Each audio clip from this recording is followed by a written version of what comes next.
Hey everybody, Nick Espinosa, your chief security fanatic here, and today I wasn't even going to do a video and podcast because I'm actually a bit under the weather, but I just got some recent news about Lara Trump, who is Donald Trump's daughter-in-law. I believe she's married to Eric, and Microsoft Clippy.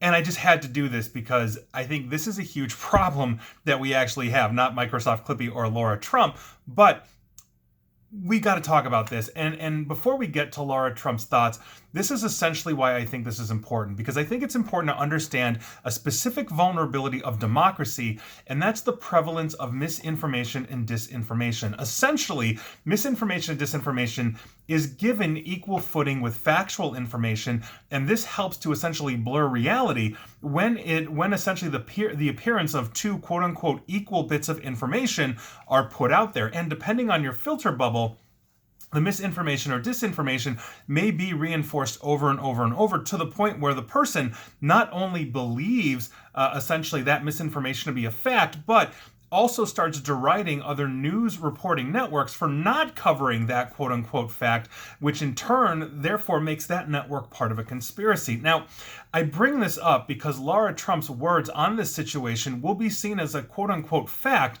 by many, when in this case it's blatantly false. And as somebody who's been in the IT/cybersecurity/privacy industry for decades now, I can tell you confidently that is not the situation here. And so with that, let's talk about what happened. Now, apparently hosting the 5 p.m. Eastern hour on Fox News, Ms. Trump was talking about Microsoft Word's Clippy and the suggested changes to words like postman into letter carrier or mankind into humankind. And she went on to mention that basically she's not a fan of this type of quote-unquote woke changing of terms. And honestly, that's fine. We can have a vigorous debate on that. I think it's worth a vigorous debate on how we use words in society, but that's not the concerning situation here. This is a concerning situation.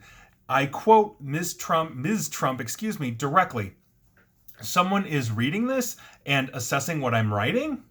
Essentially, and you can see the video online, Mrs. Trump is assuming what a person was actually watching and reading and what she was typing in Word as opposed to the artificial intelligence programmed into Microsoft Word, which they call Office Assistant. In other words, she is accusing Microsoft of essentially reading her words, actually having a human read her words, and then put corrections in front of her to say, it's not mankind, it's humankind, etc., etc. Now, this Office Assistant was once called Clippy, and it was never a real person. It came out in Office 97, if I recall, maybe 95, but I'm pretty sure it was 97.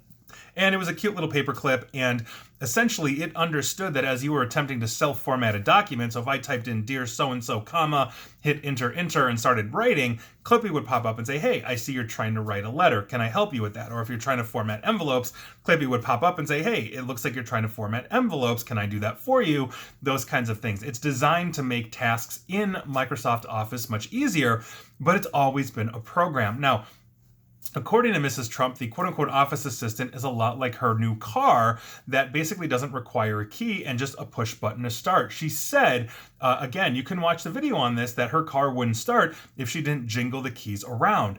That is also false for the record. Push-button start cars use safety technology that requires your foot to be on the brake, the car to be in park, and the key fob to be in the car with you because it's a low-frequency transmitter. So if the car won't start, it's likely that you need to replace or recharge the batteries. It's not essentially going to stop you. You don't have to jingle keys because, quite frankly, all your key has to do is be in proximity of the vehicle, inside the vehicle, and then have those other actions, foot on the brake, etc., and there you go. Now, according to Microsoft, getting back to Clippy here, the assistant doesn't actually have to be turned on. And I quote Microsoft directly in response to this, which is absolutely nuts.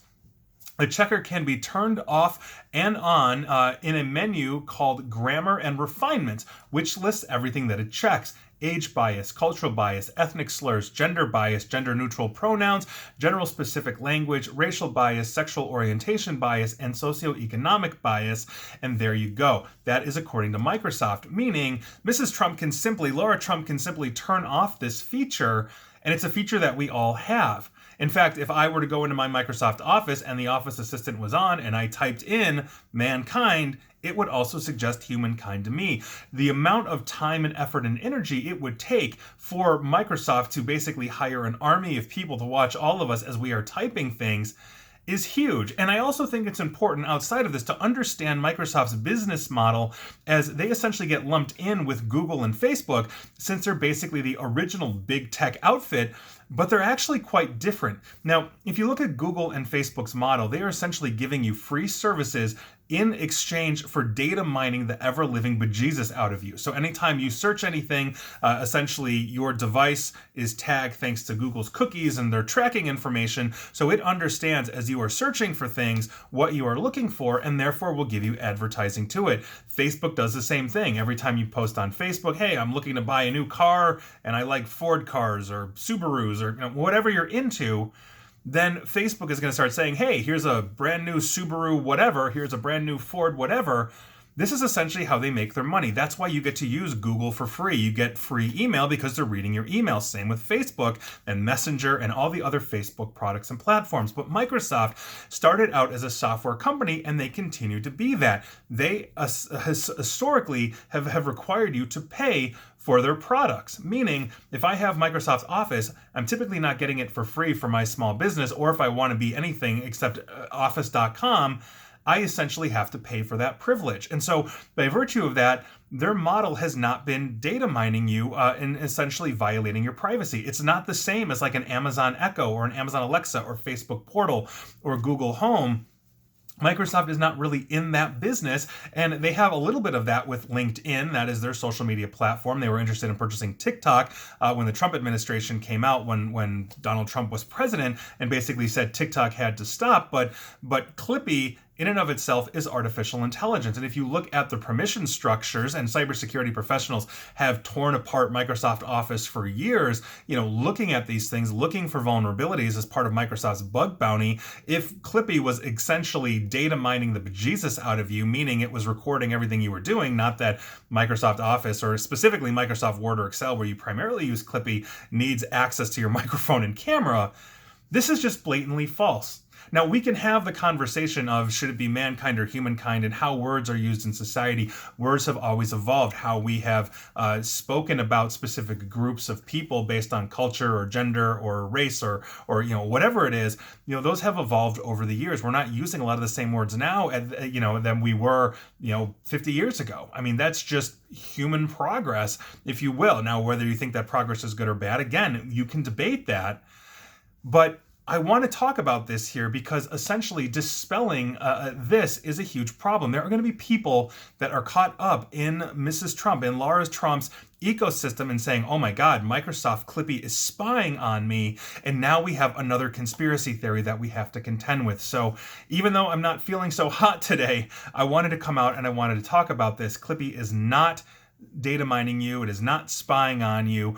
We are looking at those kinds of things continuously in the cybersecurity community, because if we're able to essentially expose that to the world, that's how we get famous. So understand that it does not have the same business model as, the Amazon Home Assistants or the Google or Facebook Home Assistants that are recording absolutely everything as you're talking to it. The microphones have to be on for them to listen for their trigger word, and so they record way more. And I've done videos and podcasts and all that, talked about it on my radio show. It's a huge, huge issue, but there you go. This is obviously a big problem that we are going to continue to see, but I want to start addressing misinformation and disinformation, especially in my field, as it comes up, because the last thing I want is another conspiracy theory. And now I'm getting calls from clients saying, is Clippy really spying on me? And the answer is no. Clippy is just trying to make your life easier. That's not really Microsoft's model. And so that is your news of the day. And now you know, and knowing's half the battle. And please like, share, follow me here on Facebook and Twitter at NickAESP, where all of those will data mine you because they are free business models, unlike Microsoft. Or feel free to subscribe to me at YouTube as well, which is a Google product, which is free because they data mine you, unlike Microsoft, in that manner. And as always, stay safe, stay online, and please stay private. Thanks, everyone.